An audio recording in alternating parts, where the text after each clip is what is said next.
ओम ज्ञानतिमिरान्धस्य ज्ञानाञ्जनशलाकया चक्षुरुन्मीलितं येन तस्मै श्रीगुरुवे नमः। तप्तकाञ्चना गौराङ्गी राधे वृन्दावनेश्वरी वृषभानुसुते देवी प्रणमामि हरिप्रिये। जय श्री कृष्ण चैतन्य प्रभु नित्यानंद श्री अद्वैत गदाधर श्रीवासादि गौर भक्तवृंदा। हरे कृष्णा कृष्णा कृष्णा हरे हरे, हरे राम राम राम हरे हरे। हरे कृष्णा। श्रीमद् भागवतम पहला स्कंद 8वां अध्याय आप श्रवण कर रहे हैं। बहुत ही सुंदर ज्ञान सूत जी महाराज के द्वारा हमें मिल रहा है। यहाँ पर एक बात ध्यान में आ रही है, कुछ भक्तों को लग रहा होगा कि ये कैसी भागवत चल रही है। भागवत में तो अलग अलग कहानियां आती हैं, पर यहाँ तो श्लोक भी आ रहे हैं और कहानी छोटी छोटी सी हो रही है, पूरी कहानी एक दिन में हो नहीं रही। और ये किस तरह की भागवत है जिसमें केवल ज्ञान ही ज्ञान हमें समझ में आ रहा है। इसके अंदर हमें कोई सुंदर सुंदर लीलाएं तो सुनने को मिल नहीं रही। तो आपको एक बार फिर से याद दिला दें कि हम संक्षिप्त वाली भागवत नहीं कर रहे, जिसमें केवल और केवल कथा वाली भागवत होती है जो 7 दिनों में पूरी हो जाती है। हम कर रहे हैं भागवत का विस्तृत रूप। बिल्कुल गहराई से हम भागवत को कर रहे हैं ताकि हमें ज्ञान और भक्ति दोनों ही प्राप्त हो। ज्ञान प्राप्त होने से हमें पता चलेगा कि वैराग्य की भावना ही सर्वश्रेष्ठ है। तो हमें ज्ञान, वैराग्य और भक्ति तीनों प्राप्त होती है। और जिसे भक्ति प्राप्त हो जाए इसका मतलब उसे श्री कृष्ण प्राप्त हो गए। तो इसलिए हम ये भागवत पूर्ण रूप से कर रहे हैं ताकि हमारा कोई भी हिस्सा छूट ना पाए, ताकि हमें पूर्ण ज्ञान की प्राप्ति हो। और श्रीमद् भागवतम एक ऐसा ग्रंथ है जिससे हमें इतना ज्ञान मिलता है कि किसी और ज्ञान की आवश्यकता नहीं रह जाती। कहते हैं श्रीमद् भागवत गीता यदि ग्रेजुएशन है तो श्रीमद् भागवतम पोस्ट ग्रेजुएशन है। लेकिन वो पोस्ट ग्रेजुएशन हम तभी कर सकते हैं जब उसे विस्तार से करेंगे, केवल ऊपर ऊपर से कथा सुनकर नहीं, क्योंकि वो कथाएं तो आप कुछ ही क्षण के लिए याद रखते हैं और जब कथा पंडाल से आप जाते हैं घर की तरफ, फिर उन्हें आप भूल जाते हैं और अपने जीवन में भी उसको अपनाते नहीं हैं। क्या हो नहीं रहा ऐसा? जो भी गुरु महाराज आपको कथा सुनाते हैं, कितनी बातें आप याद रखते हैं, घर आते ही फिर भूल जाते हैं और हमारा व्यवहार वैसा ही सांसारिक हो जाता है। किसी के प्रति क्रोध होगा, किसी से चीटिंग होती है, कभी कुछ, लेकिन हमारा व्यवहार वैसा नहीं हो पाता जैसा श्रीमद् भागवतम हमें करने के लिए बताती है। इसलिए हम विस्तार से भागवत करना चाहते हैं कि आपको एक एक पॉइंट का पता चले कि हम कहां पर क्या गलतियां कर रहे हैं, ताकि पूर्ण ज्ञान हो और भागवत के अनुसार हम अपना जीवन यापन करें और श्री कृष्ण की प्राप्ति कर सकें। तो अभी तक भागवत में क्या हुआ है 8वें अध्याय में, और जो पहले स्कंद का है, इसमें अश्वत्थामा ने 5 पुत्रों का वध कर दिया था द्रौपदी के। फिर उसको दंडित किया गया। हालांकि उसने ब्रह्मास्त्र छोड़ा, पर अर्जुन ने उस ब्रह्मास्त्र को नष्ट कर दिया। उसके बाद फिर अश्वत्थामा को अपमानित करके वहां से भगा दिया गया। उसके बाद फिर जितने भी कौरव और पांडव थे वो सभी अपने अपने मृत लोगों के लिए, अपने अपने परिजनों के लिए जो अब नहीं रहे, उनके तर्पण के लिए गंगा नदी पर आते हैं। भगवान श्री कृष्ण उन्हें ज्ञान देते हैं वहां पर, क्योंकि वो दुखी थे, और भगवान उन्हें आत्मा का ज्ञान बताते हैं। उसके बाद फिर जैसे ही भगवान द्वारका के लिए चलने लगे, तभी उत्तरा भागी भागी आती है और श्री कृष्ण को पुकारती है कि हे प्रभु मेरी रक्षा कीजिए, एक लोहे का बाण मेरी तरफ भागा चला आ रहा है। तो इस तरह से उत्तरा प्रार्थना करती है भगवान से। और अब आज भगवान क्या करेंगे उसके उत्तर में वो हम आज ही कथा में जानेंगे। उससे पहले भगवान की एक छोटी सी वंदना कर लेते हैं ताकि सांसारिक बातों में उलझा हुआ हमारा ये मन भगवान के चरण कमलों में लग जाए और हमें श्रीमद् भागवतम सही से समझ आ सके। हरे कृष्णा। सभी सम्मिलित हो। जय राधा माधव, जय कुंज बिहारी, जय राधा माधव, जय कुंज बिहारी। यशोदानंदन ब्रज जन रंजन, यशोदानंदन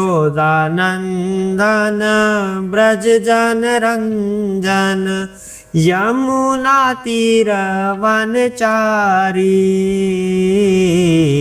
जय राधा माधव, जय कुंज बिहारी, जय राधा माधव, जय कुंज बिहारी। हरे कृष्णा कृष्णा कृष्णा हरे हरे, हरे राम राम राम हरे हरे, हरे कृष्णा कृष्णा कृष्णा हरे हरे, हरे राम राम राम हरे हरे। जय राधा माधव, जय कुंज बिहारी। हरे कृष्णा। जय श्री व्यासदेव। सुखदेव गोस्वामी की जय हो। सूर्य जी महाराज की जय हो। श्री चैतन्य महाप्रभु की जय हो। श्रील प्रभुपाद की जय हो। गणेश भगवान की जय हो। सरस्वती माता की जय हो। शिव शंकर भोलेनाथ पार्वती माता की जय हो। जय सिया राम। जय वीर बजरंगी हनुमान जी की जय हो। राधे कृष्णा। ओम नमो भगवते वासुदेवाय। सभी के गुरु महाराज की जय हो। हरे कृष्णा। तो आगे पाठ को बढ़ाते हैं। उत्तरा जब भगवान से इस तरह से प्रार्थना कर रही है कि हे प्रभु मेरी रक्षा करो, एक लोहे का बाण आ रहा है और यदि आपकी ऐसी इच्छा ही है कि ये बाण मुझे जला दे तो कोई बात नहीं, ये मुझे अवश्य जला सकता है आपकी इच्छा अनुसार, लेकिन जो ये एक कुरु वंश का एक छोटा सा बीज मेरे गर्भ में पल रहा है, इसकी रक्षा कीजिए प्रभु, इसे कुछ मत होने दीजिए। उत्तरा इस तरह से भगवान से प्रार्थना कर रही है। अब भगवान क्या करेंगे वो जानते हैं। हरे कृष्णा।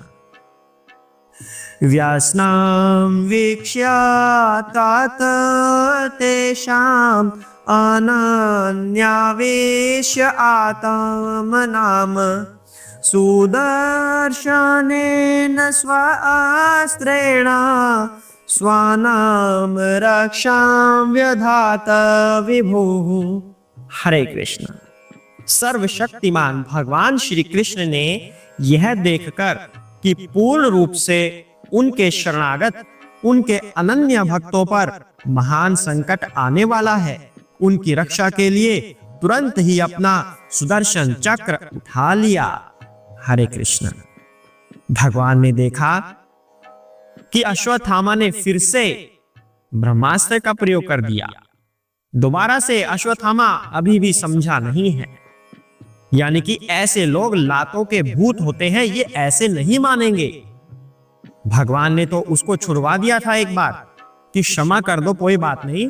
द्रौपदी कह रही हैं ब्राह्मण का पुत्र है, गुरु का पुत्र है, ऋणी है हम इसके, तो इसे छोड़ दीजिए, क्षमा कर दीजिए, पर ये इसके लायक नहीं। अब भगवान उसे दंड देने वाले हैं। तो कह रहे हैं कि भगवान ने तुरंत ही अपना सुदर्शन चक्र उठा लिया, और भगवान के सुदर्शन चक्र के आगे तो बड़े बड़े अस्त्र शस्त्र सभी फेल हो जाते हैं। कोई भी अस्त्र शस्त्र सृष्टि में ऐसा नहीं जो भगवान के इस सुदर्शन चक्र का सामना कर सके। तो उस ब्रह्मास्त्र की तो बात ही क्या है। तो जब भगवान ने देखा कि ब्रह्मास्त्र आ रहा है, ये ब्रह्मास्त्र है क्या? परमाणु बम से इसकी तुलना की जा रही है। जो परमाणु बम अगर संख्या में बहुत अधिक हो जाएं, तब जाके थोड़ा सा मुकाबला ब्रह्मास्त्र का कर सकते हैं, अन्यथा परमाणु बम भी कहीं टिकता नहीं है ब्रह्मास्त्र के आगे। परमाणु बम में और ब्रह्मास्त्र में एक बेसिक फर्क और बताया गया है। परमाणु बम जहां पर गिरेगा वहां सबका नाश कर देगा। वो ये नहीं देखेगा कि मेरा लक्ष्य कौन था, चाहे उस बीच में कोई भी आ जाए सबका नाश कर देगा। यदि जो लक्ष्य है वहां से भाग जाए तो वो बच जाएगा परमाणु बम से, लेकिन ब्रह्मास्त्र के साथ ऐसा नहीं है। ब्रह्मास्त्र तो लक्ष्य भेदी अस्त्र है, अपने लक्ष्य का संधान किए बिना वापस नहीं आएगा। जो भी लक्ष्य उसको दे दिया गया मंत्र उच्चारण की विधि से, तो उस लक्ष्य को मारकर ही वापस आएगा ब्रह्मास्त्र। तो पांडव चाहे कहीं भी भाग जाते, बचने वाले नहीं थे उस ब्रह्मास्त्र से। तो जब पांडव ऐसे खड़े थे, अपनी ओर आते देखते हैं ब्रह्मास्त्र को, तो अपने हथियार लेकर एक्टिव हो जाते हैं। लेकिन भगवान ने वहां पर देखा कि पांडव मेरे अलावा और किसी को जानते ही नहीं, तो किससे सहायता मांगेंगे? वो तो भगवान के भक्त हैं, श्री कृष्ण के भक्त हैं। और श्रीमद् भगवद गीता कहती है कि जो भगवान के भक्त होते हैं वो कभी भी विनष्ट नहीं होते, भगवान सदैव उनकी रक्षा करते हैं। और पांडवों के सामने तो समय भी कम रह गया था कि वो अपनी रक्षा स्वयं कर सके, क्योंकि वो ब्रह्मास्त्र तेजी से उनकी तरफ आ रहा था। तो जब भगवान ने पूरी स्थिति समझ ली कि इनकी रक्षा मुझे ही करनी पड़ेगी, क्योंकि स्वयं ही अपनी रक्षा करने में सक्षम अब नहीं है, क्योंकि ब्रह्मास्त्र एकदम से इनका संहार करने वाला है, तो भगवान ने भक्त वत्सलता दिखाते हुए अपने प्रण को भी तोड़ते हुए, क्योंकि ये कुरुक्षेत्र का युद्ध, ये महाभारत पूरी तरह से समाप्त नहीं हुई थी, समाप्त होने के निकट थी, लगभग समाप्त हो चुकी थी, पर अभी भी युद्ध चल रहा था, छोटा छोटा सा अश्वत्थामा वाला। दुर्योधन भी अभी जीवित है। तो भगवान की प्रतिज्ञा थी कि वो अस्त्र शस्त्र नहीं उठाएंगे, लेकिन भगवान अपने आप को एक आदर्शवादी दिखाने की बजाय भक्त वत्सल के रूप में अधिक लोकप्रिय है। भगवान अपने भक्तों की रक्षा करते हैं, बेशक उनका प्रण क्यों ना टूट जाए। अब भीष्म पिता, उनसे हम क्या सीखते हैं? क्योंकि महाभारत के जितने भी चरित्र हैं उनसे हमें कुछ ना कुछ शिक्षा मिल रही है। भीष्म पिता हमें यह सिखाते हैं कि पहली बात तो भावना में आकर कोई प्रण मत लीजिए, एकदम से प्रतिज्ञा, मैं प्रतिज्ञा करता हूं मैं आजीवन ब्रह्मचारी रहूंगा, यानी कि भाव में आकर एकदम से प्रतिज्ञा ले ली उन्होंने। इस तरह की प्रतिज्ञा सही नहीं होती, बड़ा सोच समझकर कोई निर्णय लिया जाता है। दूसरा, यदि प्रतिज्ञा ले ली तो चलो ठीक है वहां तक, जब धर्म के ऊपर संकट आ जाए तब उस अपनी प्रतिज्ञा को तवज्जो नहीं दी जाती, धर्म को प्रेफरेंस दी जाती है, धर्म की रक्षा के लिए कार्य करना होता है। जबकि भीष्म पितामह ने केवल और केवल अपने प्रण को तवज्जो दी कि मैंने जो प्रतिज्ञा की है वो पूरी होनी चाहिए, धर्म चाहे कहीं मर्जी जाए। हालांकि उनके मन में ग्लानि थी कि मैं धर्म के विरुद्ध लड़ रहा हूं और हम सब मारे जाएंगे, क्योंकि सामने श्री कृष्ण हैं, तो धर्म भी उन्हीं की तरफ है, हम अधर्मी हैं। भीष्म पितामह को यह पता था, ग्लानि भी थी मन में, बहुत दुखी थे, लेकिन निर्णय उन्होंने फिर भी सही नहीं लिया, अपने प्रण को ही इंपॉर्टेंस दी, धर्म की रक्षा को इंपॉर्टेंस भीष्म पितामह ने नहीं दी थी। तो यहां से हमें सीखने को मिलता है कि धर्म की रक्षा के लिए हमें हमेशा कार्य करना है, हमारा प्रण चाहे कुछ भी क्यों ना हो, जब धर्म की बात आ जाए तो धर्म ही सर्वोपरि होता है। इसी तरह कर्ण से भी हमें शिक्षा मिलती है, यदि हम किसी के ऋणी हैं और हमें उस ऋण की वजह से अधर्म का साथ देना पड़ता है, तो उस ऋण को चुका दीजिए, उस ऋण को आप वापस कर दीजिए और धर्म का साथ दीजिए, नहीं तो आप पापी कहलाएंगे, नहीं तो आप भगवान के प्रिय नहीं बन पाएंगे। तो महाभारत के चरित्रों से हमें शिक्षाएं मिलती है। तो यहां पर श्री कृष्ण भीष्म पितामह वाली गलती नहीं करते, क्योंकि वो तो पूर्ण पुरुषोत्तम भगवान है, गलतियों को सुधारने वाले हैं। तो स्वयं तो बिल्कुल सही निर्णय भगवान हमेशा लेते हैं, 100% भगवान के निर्णय सही होते हैं। तो भगवान यहां पर अपने प्रण को तोड़ते हुए सुदर्शन चक्र ले लेते हैं ताकि उनके भक्तों की रक्षा हो सके। आगे देखते हैं क्या कहते हैं। परम योगेश्वर भगवान श्री कृष्ण प्रत्येक व्यक्ति के हृदय में परमात्मा के रूप में निवास करते हैं। अतएव कुरु वंश की संतति की रक्षा करने हेतु उन्होंने उत्तरा के गर्भ को अपनी निजी शक्ति से आवृत कर लिया। हरे कृष्णा। सबसे पहली बात तो यह है कि भगवान सभी के हृदयों में परमात्मा रूप में विराजमान है। क्षीरोदक्षाई विष्णु के रूप में कण कण में विद्यमान होते हैं। तो वो अश्वत्थामा के हृदय में भी विद्यमान है भगवान, उत्तरा के हृदय में भी, उस शिशु के हृदय में भी, परमाणु के अंदर भी, जो परमाणु बम बनते हैं उनके अंदर सूक्ष्म परमाणु तो होते ही हैं, उसी से तो परमाणु बम बना है, तो उसके अंदर भी भगवान विद्यमान रहते हैं। तो सबके अंदर भगवान विद्यमान रहते हैं। तो भगवान अश्वत्थामा के हृदय में पहुंचकर उसको प्रेरणा दे सकते थे कि ऐसा मत करो अश्वत्थामा, और भगवान ऐसा करते भी हैं। लेकिन व्यक्ति क्या करता है, व्यक्ति उसको इग्नोर कर देता है। अपनी अंतरात्मा की आवाज को इंसान इग्नोर कर देता है कि बोलने दो, अंतरात्मा तो ऐसे ही बोलती है, मुझे तो ये कार्य करना ही करना है। तो अश्वत्थामा के साथ भी ऐसा ही हुआ। भगवान ने अवश्य प्रेरित किया होगा, अंतरात्मा की आवाज आती है ना, ऐसा मत करो, पर अश्वत्थामा ने इग्नोर कर दिया। और जब भगवान की बात इग्नोर होगी तो फिर नाश होगा ही होगा। तो यहां पर कुरुवंश की बात की जा रही है। जो कुरु के बच्चे हैं, धृतराष्ट्र और पांडु, वो सभी के सभी कुरुवंश के हैं। लेकिन जब उनमें मन मुटाव होने लगा, अंदर ही अंदर मन मुटाव हो गया, तब धृतराष्ट्र के पुत्र कौरव कहलाए और पांडु के पुत्र पांडव कहलाए। लेकिन इस महाभारत के युद्ध में सभी मारे जा चुके थे धृतराष्ट्र की साइड से। तो अंतिम जो वंश बचा था वो उत्तरा के गर्भ में था।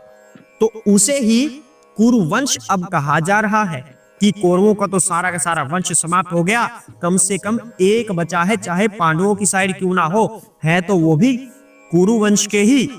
तो इसलिए उसे कुरुवंश कहकर संबोधित किया जा रहा है कि कोई तो बचे हमारा, चाहे पांडु पुत्रों की साइड से हो, हमारा वंश तो आगे चलना चाहिए। अब अकल आ रही है धृतराष्ट्र को, और अभी भी पूरी तरह से नहीं आ रही।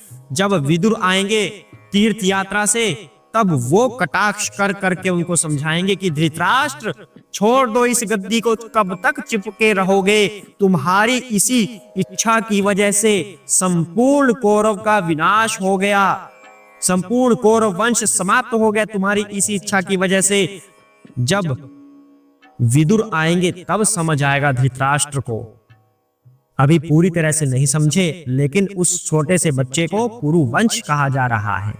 तो उसकी रक्षा के लिए भगवान सामने खड़े हैं सुदर्शन लेकर। तो यहां पर भगवान ने फिर उस शिशु की रक्षा की अपनी शक्ति से। अपनी शक्ति से श्री कृष्ण ने उनके गर्भ को आच्छादित कर दिया, एक आवरण बन जाता है, सुरक्षा घेरा बन जाता है। कोई भी अस्त्र शस्त्र आएगा तो वो कोई असर नहीं दिखा पाएगा। तो इस तरह से भगवान ने परीक्षित महाराज की रक्षा की उत्तरा के गर्भ में। तो आज यहीं तक करेंगे, भगवान किस तरह से अपने भक्तों की रक्षा करते हैं आज हमने ये सीखा। चाहे कोई भी प्रण भगवान ने क्यों ना लिया हो, कोई भी नियम भगवान बदल सकते हैं अपने भक्त के लिए। केवल हमें करना क्या है, उनका भक्त बनना है। चाहे सृष्टि का कुछ भी नियम क्यों ना हो, चाहे आपके कर्मों में कुछ मर्जी लिखा हो, लेकिन यदि आप भगवान के भक्त बन जाते हैं, प्रेममय भक्त बन जाते हैं, तो भगवान सभी नियमों को बदल देंगे और आपकी रक्षा करेंगे। हरे कृष्णा। ओम नमो भगवते वासुदेवाय।